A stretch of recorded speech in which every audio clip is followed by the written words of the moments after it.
That was fire. Don't move. In just a few moments, I will be sharing the other side of my music journey with two master percussionists, Angel R. Rodriguez Sr. and Oreste Abrantes Jr. They will be in the house getting busy with me. This is a special feature of Kwik2Rok.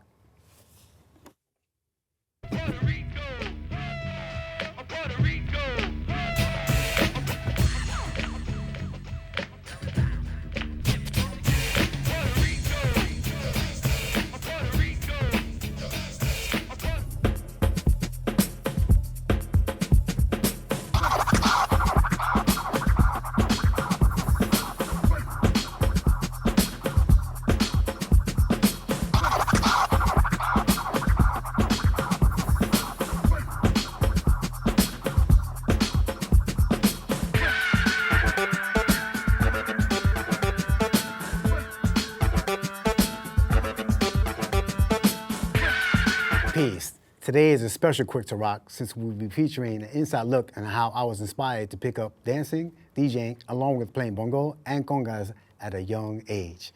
Usually Rock and I interview people who are striving to uplift the underground, street and club culture, but today I would like to take time to highlight the drums as a central part of my roots and my connection to hip hop and how they uplifted me. I'm of Puerto Rican descent, Afro-Latino, and to be specific, raised in New York City. And that means that in my DNA, there's a mix of traditions, like what I respond to the music, and I have a particular ear for the drums. Hip hop was definitely calling at me. It also has a heartbeat. A heartbeat connected the dots for me and everyone around me. My dancing is the bridge that brought me to drumming, and I want to introduce one of my mentors that I met across the bridge, Angel R. Rodriguez. This is the true legend right here. Angel, tell me about your journey in Latin percussion. Oh my goodness, so many decades, but a lot of my most memorable moments and highlights in my career have been with you. Wow. Solar Powered on Broadway, across from the New Victory Theater, across from the Lion King. I don't know how many shows we did there that were all sold out. And we did also Apartment 3B. Apartment 3B. We're going to talk about that in a minute. Now, Solar Powered, when we did that, and actually do that with me on Broadway, what was your first thought? We're on Broadway. And it was a positive side of hip hop.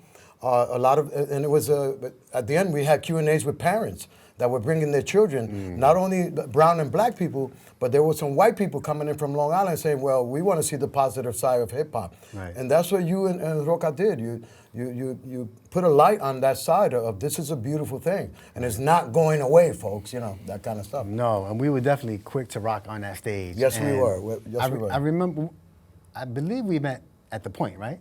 Yeah, could have been 1996, 7. I think I was. You were already there. Yeah, I saw you playing, and I was like, okay, this is my definite connection. But you had a definite vibe to you that was outside of the tradition of normal, conga riffs. And I was like, I got to get with this dude, but let me show him what I got. And I remember one time I came into the studio or the theater at the Point, and I was like, I want to get better at my drumming. I want to learn from you. And I said, let me show you what I got. And I remember you said, you are what kind of drummer did you say I was? Do you remember? I don't. You said, I'm up in age. You said you don't have the traditional technique, but you have a spiritual essence to when you play. Yes, and all my students, I tell all my students, I said, listen to me. And we were talking about this earlier with Oreste. This is an emotional instrument. It's a feeling. It's an instrument about feeling and emotions, and it's also a healing instrument as well. So we all have that, and you have the passion for it, and you still haven't stopped since. So I'm all right with that. This dude right here brought all of the passion out of me for sure.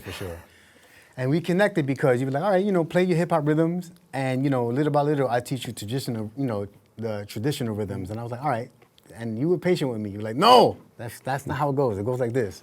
And make sure your hands are smooth and have a particular sound. You say that because I remember. And I was like trying to play. I was like, the scene that we played. I was nervous. And Solar Power, the scene I played your father. Right. And you were out breakdancing and stuff like that, and I'm coming home, we got a gig, and you're late. Right. And I'm going like, where are you? Right. And you're talking about, I was breaking.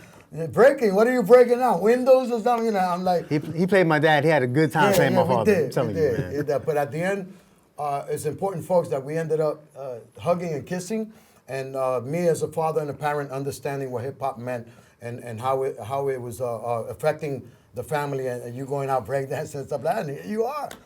Wow, you know? man, this is amazing. And we recently did a gig together at Bronxlandia. Now that was a very interesting show. That was really, it was Afro-Latino funk for sure. And we did like 4 or 5 songs. It was a proof of concept, but one of those songs was Just Begun. And that was a lot of fun. That was amazing. And you know. It's a classic, man. Yeah. I'm thinking about it now, I was like, wow, that was. But we had at the point.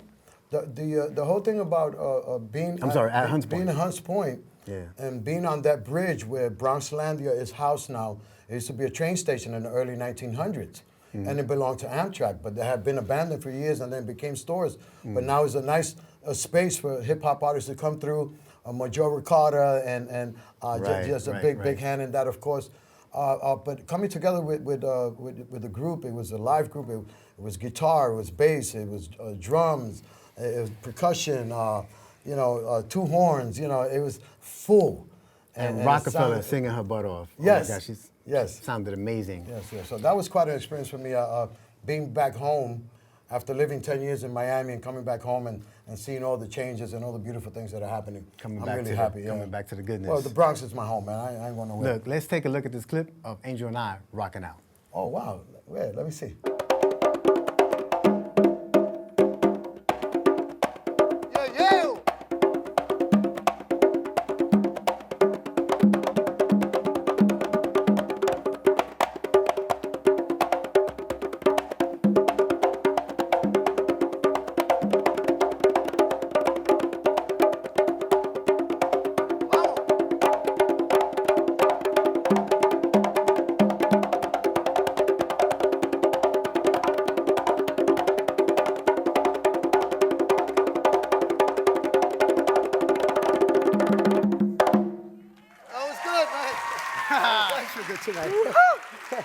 Yeah.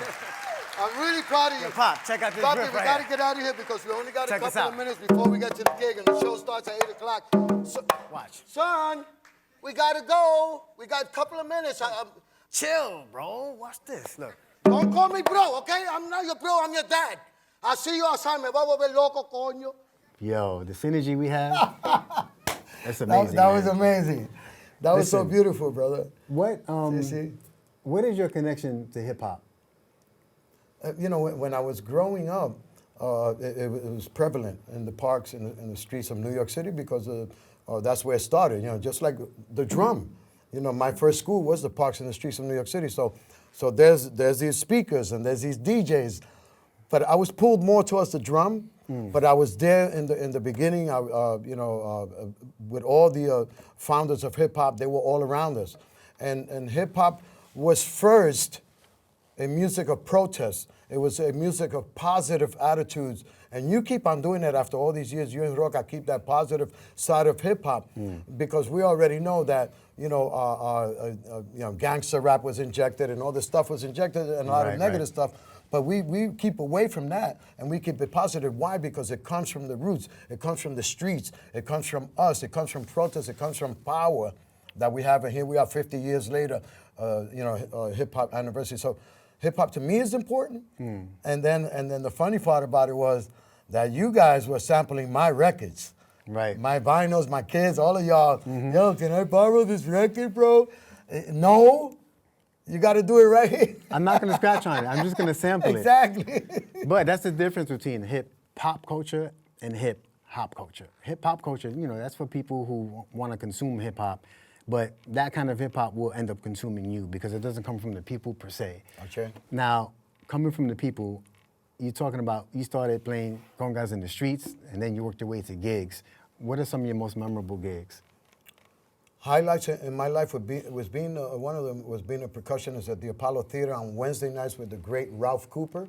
Wow. And it was the director of the band was Milton Harris, who grew up with Grover Washington Jr. He's still alive, living upstate. And here's this Puerto Rican kid from the South Bronx, a percussionist at the Apollo Theater, the great Apollo Theater. And things come through godfathers and godmothers, because Milton and I were working at the VA hospital together and outpatient clinics, and I didn't know he was a musician. He didn't know I was either. And one day he comes in with 3 saxophones, and I go like, Milton, what are you doing? You play sax? Yeah. I'm doing a show and I'm leaving the VA and And oh my God, so I went home. I lived 5 minutes away, got 3 congas, came back, and a few weeks later he called me. He says, I got the gig at the Apollo. God is good. So that was a great highlight in my career. You did the Apollo, and then recently you did a hip hop gig, right? Who did you play with? Oh my goodness! This year at Sony Roy Hall, Ayers and it was Roy Ayers, a Jizza genius, and also my boy Big Daddy Kane, who spent a lot of time with us at the Apollo Theater back in the days. Always high-fiving me, always giving me respect, and that gig was possible because of Jabril Touré, who was the bass player for Jizza and Wu-Tang for many years. This dude, and that was an amazing show. And then I'm with you, brother. You up there with all these names. You up there with all these celebrities. Celebrity is we never praise ourselves. right? We let others praise us, right? Well, That's in the good book. So I'm gonna let people praise you. I want to know, how do people support you, follow you, and so you can get some viewers online, and they can reach you. well, the see point. you do your thing. The point CDC. What are you're on Facebook, right? Yeah, no, Instagram. You can find me on Instagram, Instagram. okay. Yeah. Oh, Go Instagram. All right, Yeah, all right. Go on Instagram. Rodriguez, then S as in Sam R.A. Rodriguez S as in Sam R.A. And you find me on Instagram and all the things that we do. I use social media for promotion and for good things. And plus, I can always find out where all my 7 kids are at any given moment. My grandchildren. Let's take them out with some goodness. You ready? Yeah, okay, go ahead, man.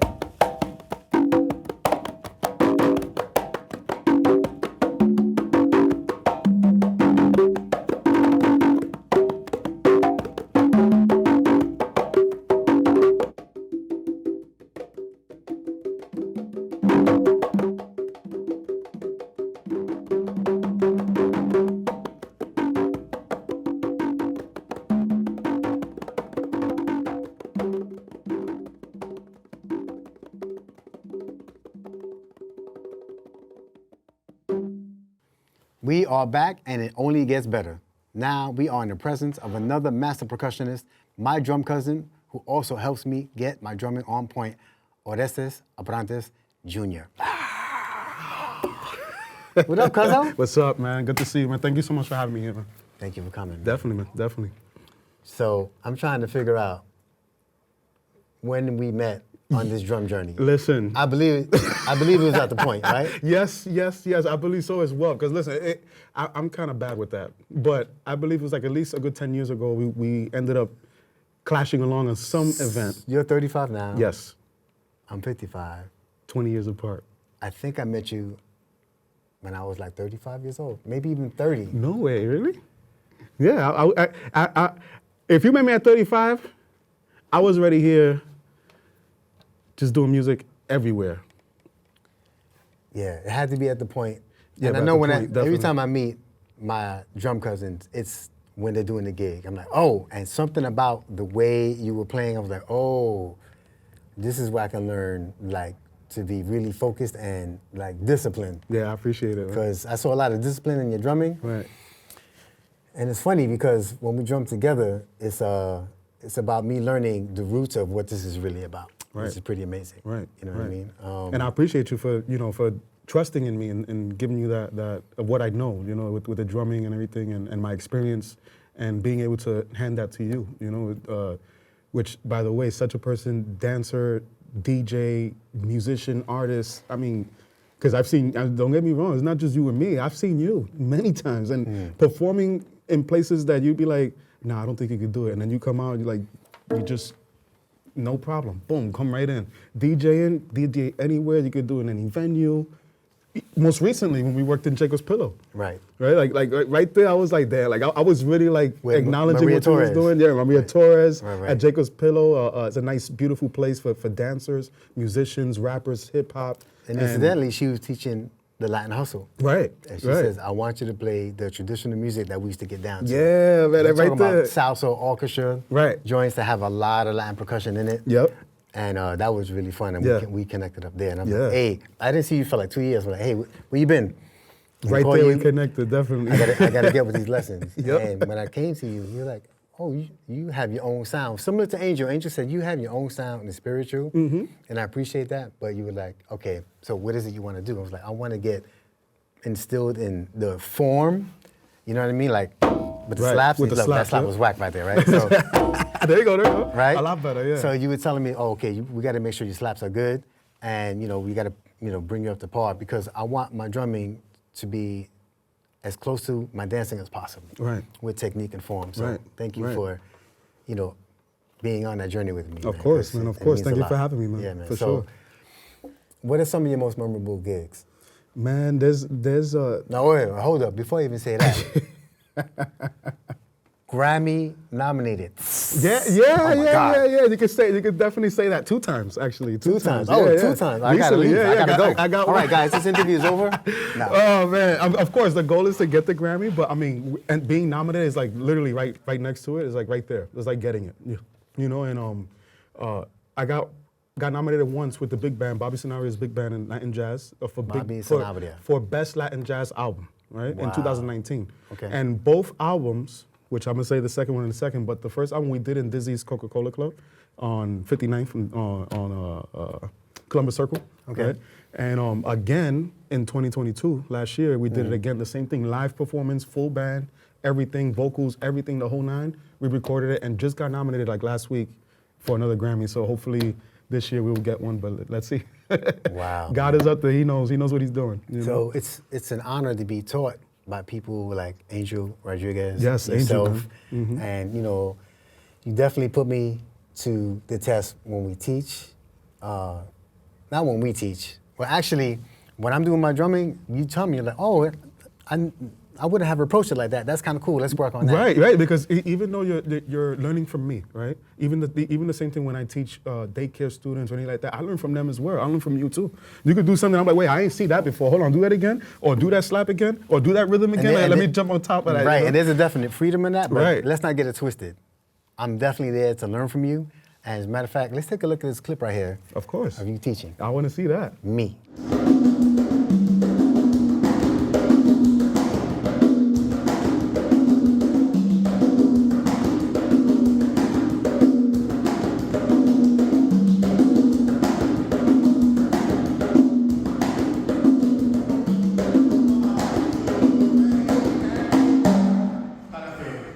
Yeah, I got some work to do. Nah, but man, it's been improvements, man. I'm telling you, it's been improvements from the beginning when we first started. This is the to thing, right too. there. So Listen. my drums are in storage because, as you know, I had a fire. So Right. they've been in storage for like 5 years. And you said, wait a minute, you making these improvements Without drumming at drums, home? I was bugging out. I was like, yo, without a drum at home, you're doing that. And there's people with drums at home that don't improve, or sometimes don't even put the time in. And you're putting the time in without even having a drum at home. I was drumming at home, and you said, practice on the table. On So the I was table, on the on table the doing wall, on the yeah. table doing my slaps, and Rob's Right. like, what happened? There was a roach? I was like, nah, I'm No, just just pow. bang, pop, pop, pop. 'Cause Yeah, man. I gotta practice on something. So I'm Definitely, like, if I definitely. don't, Oreste is gonna be like, bro, what Yeah, are you what doing? happened? Yeah, because What happened? I'm gonna let you know. You know, I won't sugarcoat it. I'll let you know. Listen, I see some improvements, or I see that you were practicing, Right. or I could tell you that from last week. I could tell you, yeah, you was not practicing at all. You know, Yeah, and man. not just you, that's anybody. And again, myself, I expect that type of how you say caliber or that type of excellence, you could say, with everything, with myself as well, even performing, teaching students, teaching kids. I want them to have that focus, that goal to always be at 100% alert. Whatever happens, you're on point, you know? Especially performing or recording or even in your case, dancing or DJing. You got to be on point. Feel the crowd, feel the, can't you know, play, feel the man. vibe, you know? So, Especially being from New York and being, of Afro-Caribbean descent. Right. And then you say, Yeah. I can play the drums. Really? let me see. And you got to bring that fire, man. Right. So, at what age did you start drumming? Oh man, I started drumming, to tell you the truth, at 3 years old. Wow. But now it wasn't drumming per se, it was more like 3 years old. Yeah, it was small percussion, like bells like that, cha-cha bells, and I'm taking my mom's maracas is bigger than me, right? And she tried to give me toy You holding the maracas. maraca like, Yeah, she was telling me, no, I'm trying to give you toy maracas because I wanted to play my maracas, and you was like, no, I want her maracas. And then she realized want the that, baby maracas. No, I You ain't want- want no, those you want the toys grown that- maracas. for the babies. No. I was fighting for her maracas. I was fighting for their campanas. And she realized, and she started buying me more instruments as we went. And at 5 years old was when she recorded. Actually, I couldn't find a video, but I would have had it. But there's a video of me at 5 years old playing the maracas, switching over to the campana, switching over to the bongos, and going back over here. And I'm looking at it today, and I'm like, wow, that was me at 5 years old. Like, look what you got. Lucky I recorded it. I'm like, thank God you did. But one day, hopefully, I'll have that clip and well, show both it. of these dudes, Yo, Oreste and Angel. Yes, All they Angel, do, they man. put the hand over the drum. They don't even touch it. They just.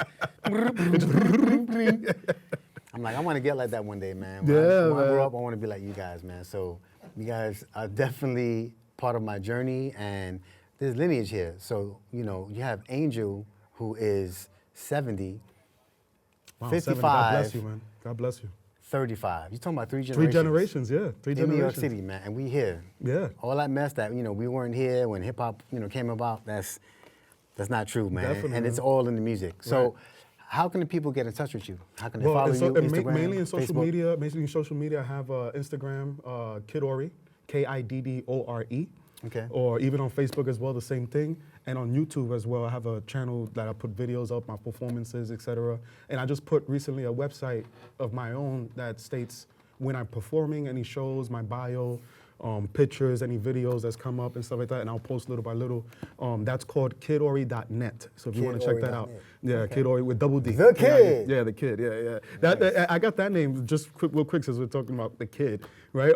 That actually was a name from a trombonist back then in the jazz scene, like in the 60s. okay. And a friend of mine who I was hanging out, was like getting a few beers and just hanging out, jamming. And I always used to say, yeah, kid, something good happens. Yeah, kid. Yeah, kid. Yeah, kid. So he's like, yo, Kid2Rok, because my name is Oreste. Cut it down, Ori, right? And he put Kid2Rok. And then he told me, where's that history from? And he told me it was a trombone player from the jazz scene Wow. who was a band leader, a composer, playing all over the world in the 40s and 50s. And his name was Kid Ory, O-R-Y. Right, so his name was actually Ori, his last name, and he used Kid. So he put that in for me to be called Kid2Rok myself. So I use that all over the place. I'm gonna play with the kid right now, man. Yeah, man, let's wrap jam and it play out, man. Let's jam Ready? it out. Go ahead.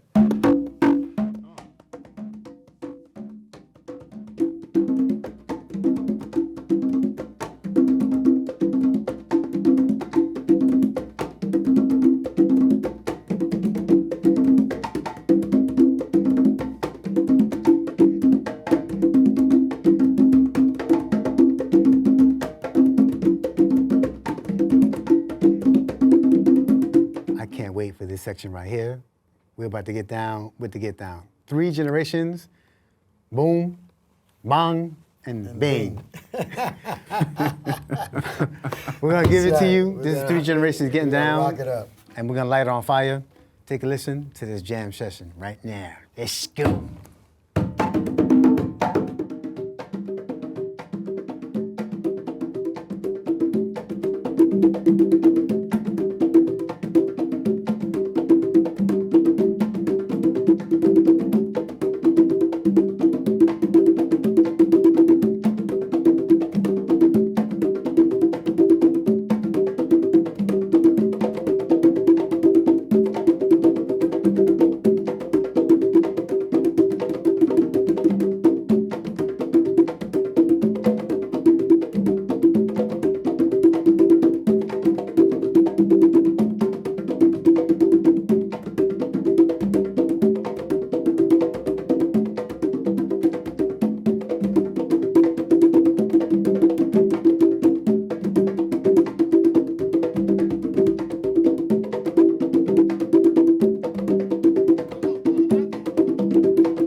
I'm about to fall off right now.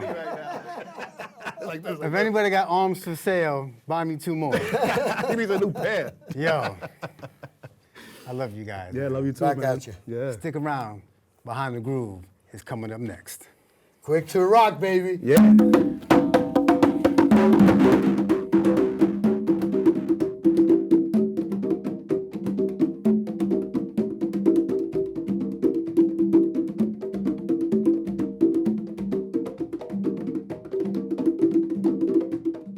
Yes, we are back. And you know, I just had to bring you more of that musicology.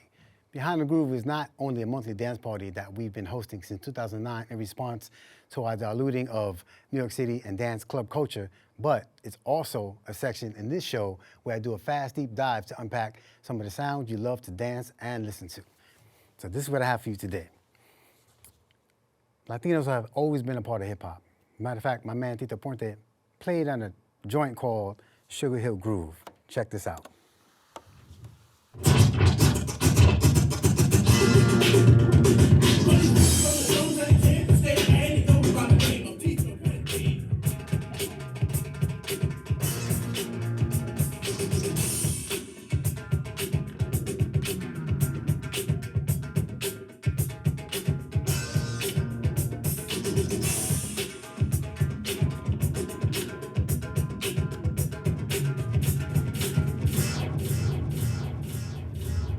Bananas, right? A lot of people didn't know. I didn't even know that. I didn't know who that was. And then when they told me, I was like, wow, we've been around in this for a long time in this game. So now, what I'm gonna do, you know how I love to mix stuff up. I'm gonna take 2 famous breaks and I'm gonna mix them together, right? Now, when we break on the break, when we get down, it's the African part that really makes us go bananas. Of course, there's different types of drumming, but the drumming that I listened to had bongo in it, timbales, and congas, and cowbells. So I'm gonna take this first break, right? Hold on a minute, let me get this right for y'all. This is a famous break called Super, you know what the rest of it is. The other one is called Apache. Now, these are both stripped down versions, and I'm gonna mix it up for you, and then we're gonna do a live version between me, my drum pop, and my drum cousin over there. So check this out. Watch.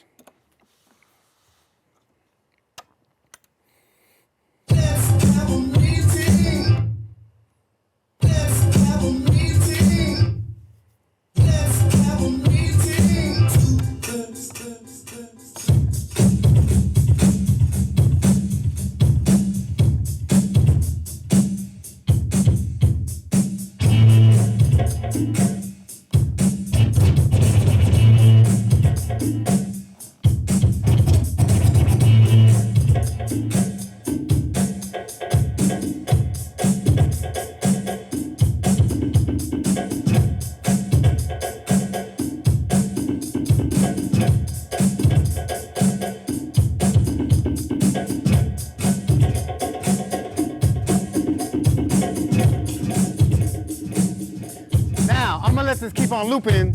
I'm gonna have my people join in. Check this out.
was Behind the Groove. Hope you enjoyed it. We'll be right back.